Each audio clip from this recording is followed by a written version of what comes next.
আচ্ছা রঞ্জা, তুমি এত ডিফিকাল্ট কেন বলো তো? না মানে আর 5 জন মানুষের মতন তোমাকে মাপা যায় না কেন? কি চাও তুমি একজন পুরুষের কাছ থেকে?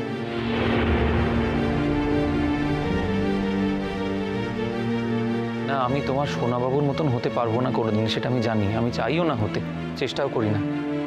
কিন্তু আমি তো একজন আলাদা মানুষ। তো আমার আমার আমার মতন কিছু ইচ্ছে অনিচ্ছে, কিছু ভালো লাগা মন্দ লাগা তো আছে। আছে তো, আর আছে বইলে তো তুমি তোমার নিয়মে সেগুলি প্রকাশ করো সৌম্য। নিজের স্ত্রীরে এত ভালোবাসো যে তার সম্পর্কে অন্যের বাসায় গিয়া তার অনুপস্থিতিতে নিন্দা করতেও তোমার এতটুকু বাঁধে না। আচ্ছা বেশ বেশ, আমি যা করেছি ইম্পালসিভ হয়ে করেছি, আর কখনো এমন হবে না।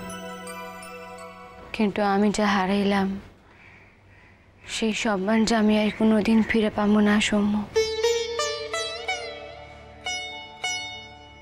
এই দুর্নামের দাম তুমি কিভাবে শোধ করবা? রঞ্জা, ওরা তোমার নিজের লোক, ওরা তোমাকে কখনো ভুল বুঝবেন না।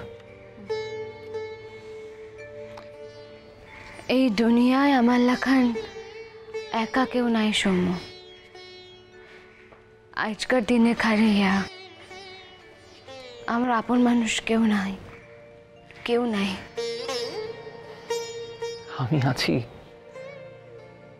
আমি আছি রঞ্জা। হয়তো তুমি এখন বিশ্বাস করছো না, বুঝতে পারছো না, কিন্তু কথাটা আমি মন থেকে বলছি, আমি আছি।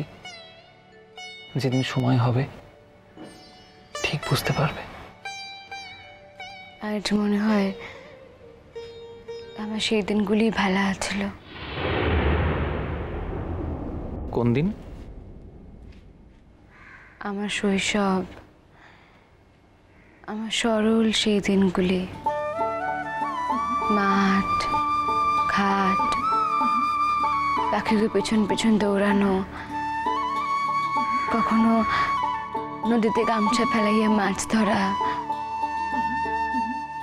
কখনো বা মৎস্য কন্যার লেখান সাঁতার কাটা।